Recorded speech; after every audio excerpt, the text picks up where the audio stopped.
Yo, what is up, guys? We have the Animus intro for Yeli, where they showcase her skills and abilities and stuff like that. I know I'm kind of late to the party, but let's react to the character trailer together, or intro or skills, whatever you want to call it. And then I will also give my opinion on the character as well. By the way, I really hope I'm not getting copyrighted for the background music.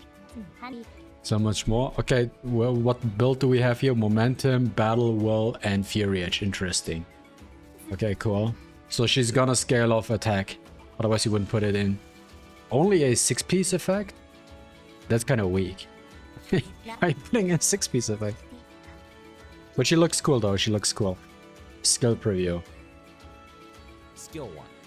Yeli damages a single enemy with the chance to steal one buff from the target. Buff steal. Skill 2. Buff steal single hit, okay. Passive. When Yeli scores a critical hit on the primary target, she follows up. Wait, was it 2 hits? As a pursuit attack. Wait, that were 4 hits now. So all you want from her is you wanna guarantee the crit. But she has a crit buff I'm seeing right now, so the max crit rate you need for her is 70%. Because the other 30% she's getting basically from her buff. Skill. Yeli cleanses all debuffs from herself and grants crit up for 2 turns. Then she attacks all enemies, inflicting damage 3 times. Each attack can apply 3,000, 2,000, 1,000. down for 2 turns. Yeli's ultimate ability strategically weakens enemy defenses while boosting her critical potential. There we see like better numbers. 10,000, 5,000. After attaining a critical hit, she can chain the follow-up is where the damage is coming from. 2020. beneficial effects from her targets. This combination of reliable area damage and powerful single target potential makes her an outstanding damage dealer, suitable for virtually any combat scenario. Okay, so this was the entire character trailer. Let's view her skills real quick. So we have the skill 3 here. Yeli purifies all debuffs from self, gains 2-turn crit rate, then deals 3 hits of 120% damage to all enemies, with each hit having a 35% chance to inflict a 2-turn defense down. Now let's also keep in mind we have the 0 version, and we have to keep another thing in mind, that for example we had the Hoyin trailer, and in the Hoyin trailer the description was wrong. So when she's going live tomorrow, we have to actually check her kit and see if it's the same or did they adjust something last minute. But what we are seeing here is basically at level 0 we have 100% damage multiplier, 4-turn cooldown, and probably the purifying effect can now dispel all debuffs. So level 3 is bare minimum, as it seems, because probably before she can only cleanse like 1 debuff. At level 3 she can cleanse everything, and at level 5 reduce cooldown she only has 3-turn cooldown, which is absolutely insane. The damage multiplier is, by the way, not really that high. 120 is not that much. If you think about it, for example, Ziada has 220, for example, and this is more on the lower side of things. But I saw something now here. We have the passive effect. After landing critted with an active skill, Yeli has a 100% chance to additionally cast Arrow Spark 1 time on the main target.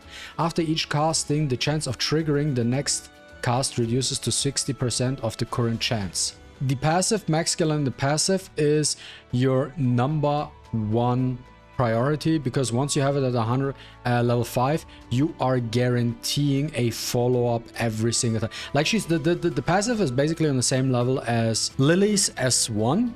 You want to max out level 2 first, and after you max out level 2 you want to do level 3 after, and then it says after each casting the chance of triggering the next cast reduced 60% of the current chance. So the first time, so you can actually trigger the passive multiple times in a row. So on the first one you have a 100% chance to follow up, then if it trigger, then the next one you have a 60% chance to follow up, and then next 60% from the 60% is basically 40%, not 40%, like 35%, roughly 35%, and then this chance gets lower, but you can actually trigger this quite often with that effect.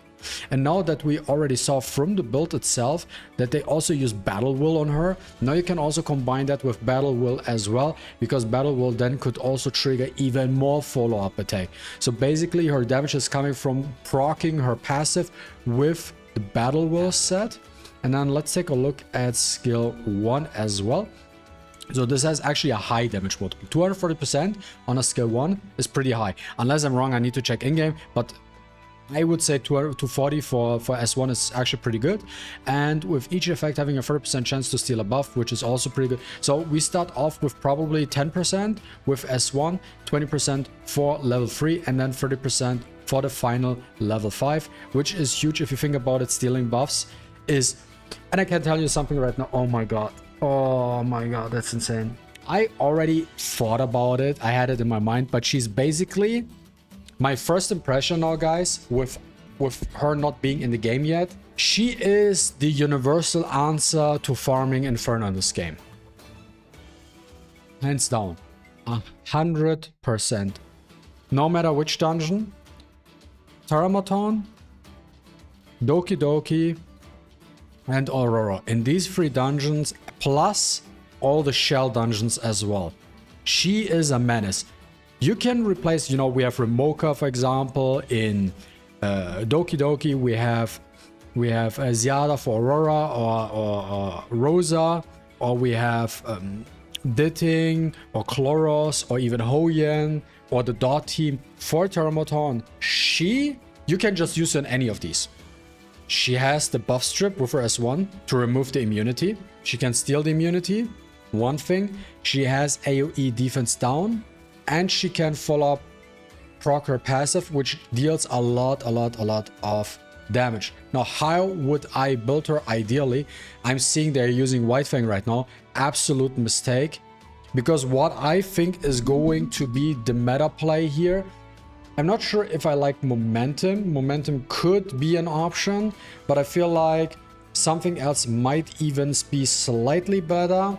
With her, maybe an Onslaught, maybe a Key9. I will figure it out, but the way I would build her is 100% Battle Will and Swift Smite piece, because the Swift Smite gives speed and accuracy, while the Swift Raid, which gives speed and attack, but we don't need the extra attack. But the Swift Smite would be better for her, just to get a little bit of extra speed and to get accuracy, so she can steal, and she also lands her defense down. But the powerful thing about her is with the follow-up, we'll test it tomorrow when she's going live.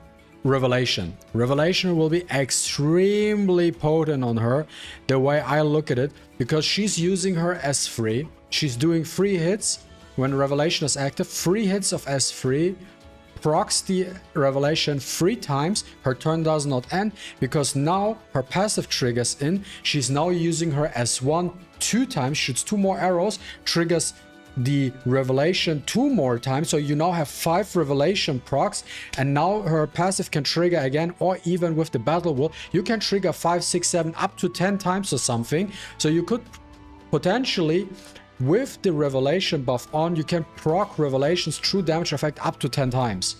Roundabout, plus minus, depending, like at bare minimum, you trigger it 5 times with an S3, and it can go up all the way like to 10, and that is massive giga damage. And that is very, very, very powerful for currently Doki Doki with the damage reduction, very powerful for Aurora with the damage reduction, and also it will be very, very powerful for all the other Inferno dungeons. Yeah, and that's it, what I wanted to say. Guys, just for your information, tomorrow there will be a separate video. I will make a summon video on how my pulls went for her. I do have LD tickets saved up, and then I will also combine it in a showcase video. So it will be a summon and showcase video together, where I will basically try to make an Inferno team just with her. So I will just include her in every single dungeon, and then I will just showcase you my results for tomorrow. I think this is how I want to do it. And yeah, guys, let me know, leave a like on this video if you want to see this, if you're hyped for her as well, and for the showcase for tomorrow as well, so you do not miss out, and see if you want to pull her or not, depending on my results I'm showcasing tomorrow. But yeah, guys, if you enjoyed watching this video, don't forget to leave a like and a comment down below. I really appreciate it, and see you with the next one. Deuces.